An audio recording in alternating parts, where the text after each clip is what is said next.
Hello friends, welcome to the channel. Here we'll be learning demand and supply trading strategy. So this is basically a introductory session. Well, I'll be introducing you the concept of demand and supply and the importance of it and how it works. And then we'll be learning about the candlesticks. Like you can see on the screen, there's a chart. This chart comprises of the candlesticks. You can see there are two types, green and red. We'll be learning in details what are candlesticks, how to read them, types of candlesticks. So let's begin. Okay, introduction to the supply and demand strategy. So movement in the market is mainly because of two things: imbalance of supply and demand and the news. These are the broad main points. Now, what is imbalance of supply and demand? So, you know that stock market, forex market, commodity market, they're all dominated by big investors, central bank, professional traders, and institutional buyers. So, what they do is they will place heavy orders. Heavy orders means the quantity of orders is too high, and the heavy order that they place, these orders have capacity to turn the market, to move the market in the direction they place the order. Like if they do huge lots of buy, then the market may move green, it may moves upward. That is what is symbolized by the green candlesticks, upward movement. And these orders that they place, they create demand and supply imbalances. So the next point is news. Any news related to the economy, like economic data, interest rate, then economic conditions, changes in economic policy, they all impact the market. Okay. Like for example, you take the recent COVID-19 news. I'll just show it to you in the charts. See, this is a Nifty chart. This is a Nifty monthly chart. Now, what is a monthly chart? These each candle consist of 1 month opening, low, high. Actually, we'll discuss it later. We'll do time frames in detail later. So, this is a monthly chart. Just for now, you know that. See, this red candle is represent the decrease in price. The market just fell from, you see, such a big candle. And because of the news, the COVID-19, people were in panic, the fear. But you see, even the COVID-19 exists today. But what there was a demand zone here at 75.89. You see what the market did? It came down, touched the zone, and then it is now moving upward. From around 7500, the market is now trading at 9300. So it's like almost 1300 points up.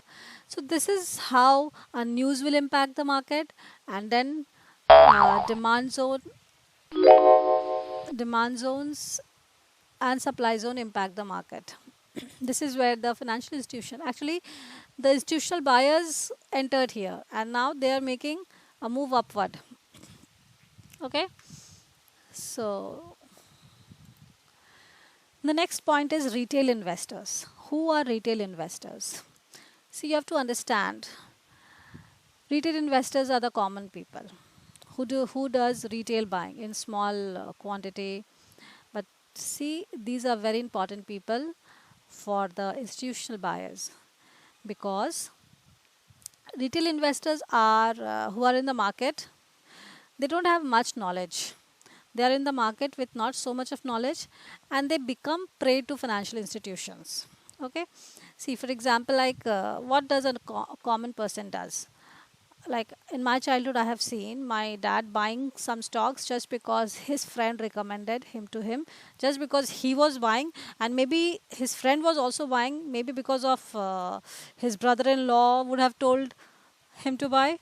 So just word of mouth became, just it became a reason to buy and invest in a stock without any knowledge. They would just go and buy. And then what? See, many times you would have heard like in the news, the market is rising, market is rising. That is exactly the time when the common people wants like, oh my god, the Sensex is going so up, let us just invest, invest, invest. Market is booming, market is booming, we should invest. But when the market is booming, that is the time actually to maybe book profit if it's in the supply zone. We learn how to make demand zone and supply zone. So you have to, maybe that would have been a time to book your profit and exit from the market, because that is what institutional buyers will do. When the price has already risen high, then they'll just book the profit and they'll exit. But see, when they are selling in the market, who are the one they are selling to? There would be some people who would buy those stocks at that high prices. So these are the retail investors, common people. So what I would suggest is, if you are playing the game, you should know the rules of the game. It's always beneficial to know the rules of game, into what you are getting into. So you should definitely invest in the market, but you should have knowledge as to what you're doing, so that you don't end up being prey to these institutional buyers, because nobody would like to lose hard-earned money.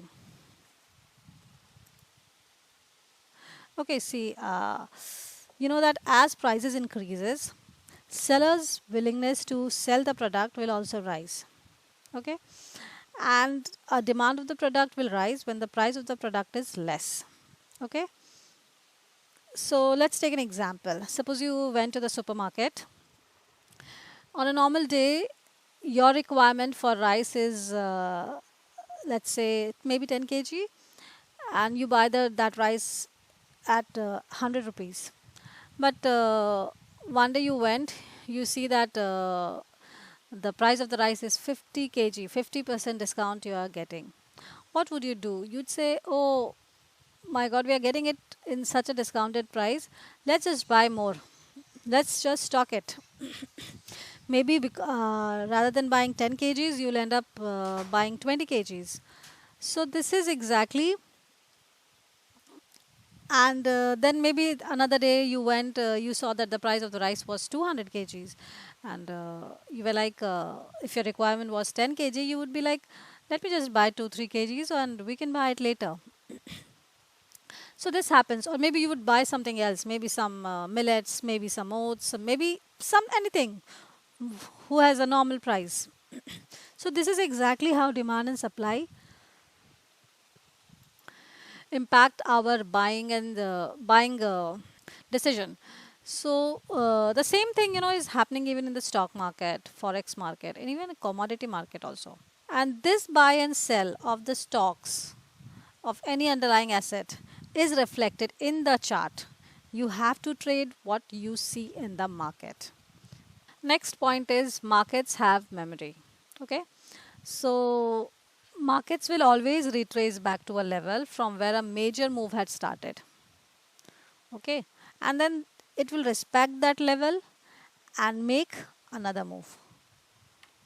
Okay, now I'll show you it in the chart so it will be a little clearer to you. So let's take this example. This is a pound USD currency chart. So you can see here, this is a supply zone. Okay, so see, here it's making a major move.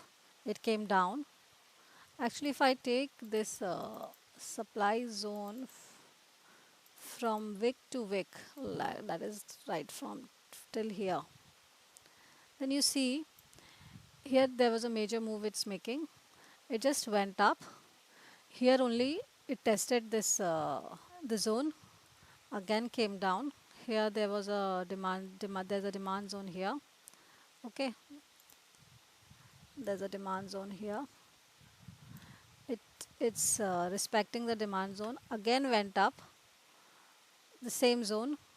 It's respecting the zone, and again it's making the move downward. See, here it is making a major move downward, and then market is again retracing back to a point from where the major move had started, and it is respecting the level and then making another move down.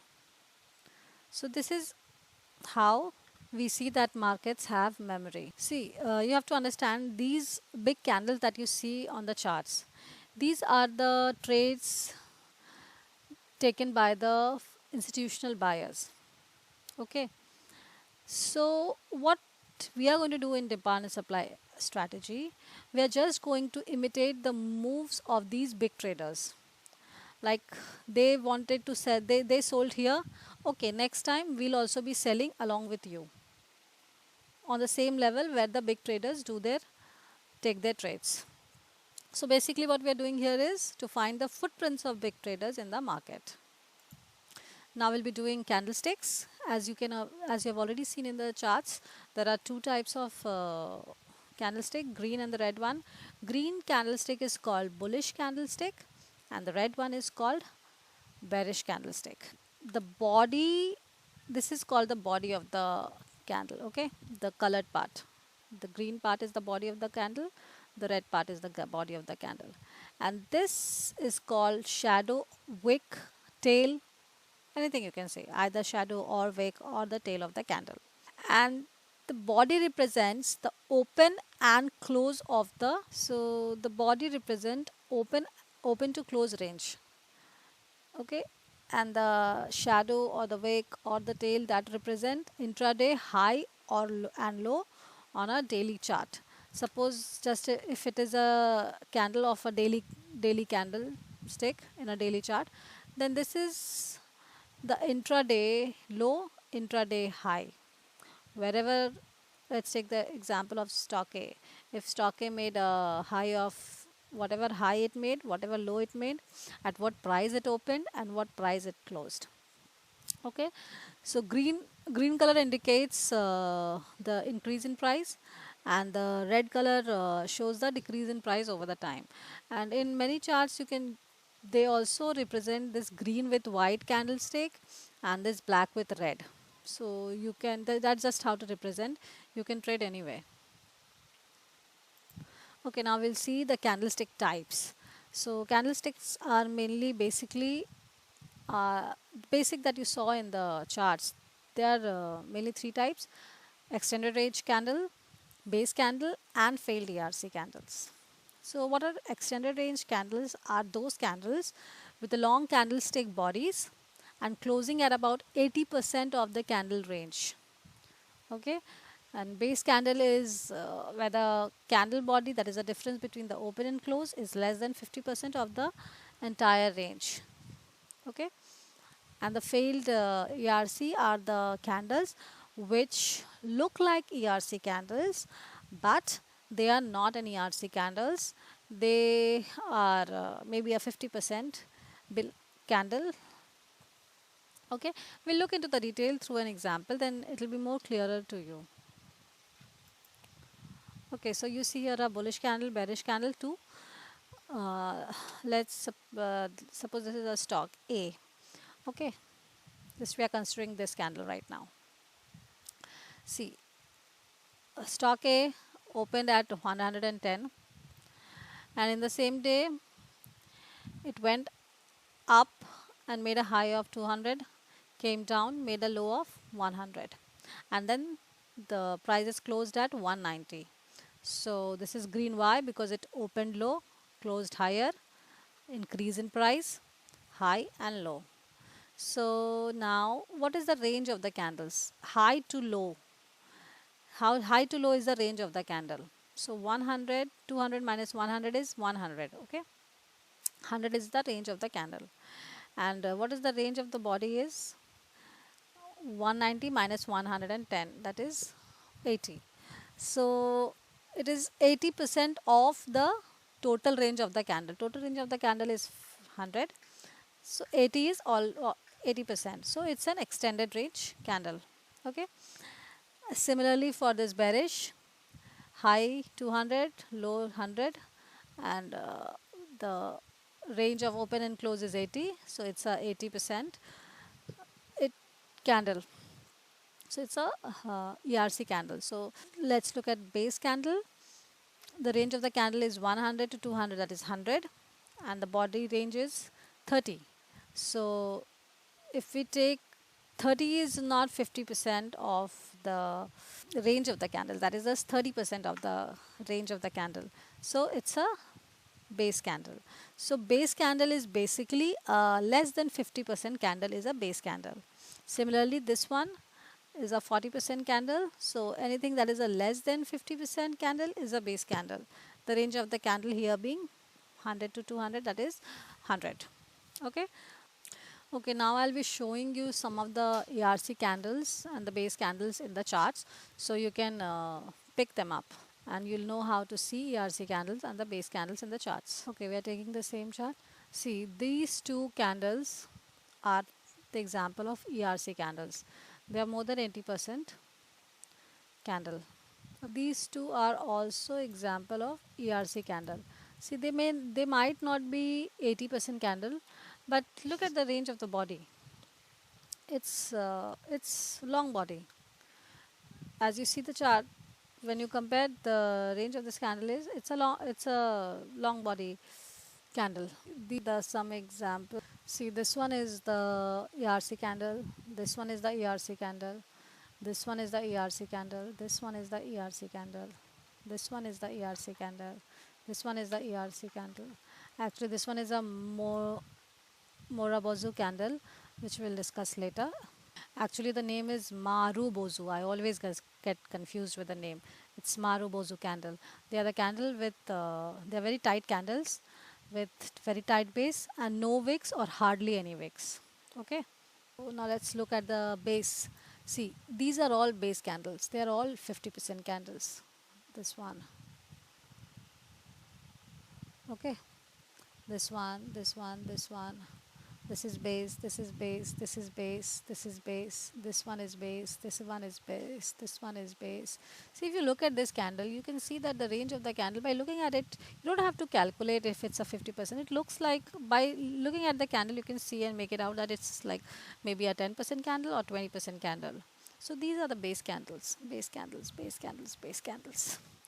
Okay, and the third type was failed ERC. So like we have already discussed that failed ERC looks like ERC, but they fail to close high and they are less than 50% candles. One example we can see here, this particular, this one, this candle, if you can see, I'll just delete this.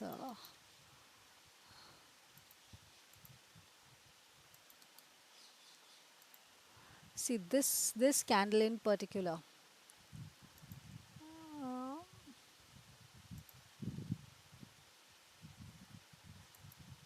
okay, this is the body of the candle is it has got a long body, but see, if you see the range of the candle, it'll turn out to be a less than 50% candle. But and because it's not an 80% candle, that you can see for sure. So this type of candle is called failed ERC. The importance of it we'll be knowing in the later session. I'll be telling you when I'll be dealing with how identify supply and demand levels. Okay, that's all we are going to do for today. So we have covered as to why demand and supply is important, candlestick types, and in the next session, I'll be dealing with types of imbalances, that is valley and peak, and CP pattern. So thank you. Do subscribe to my channel and press the bell icon for the updates. Thank you.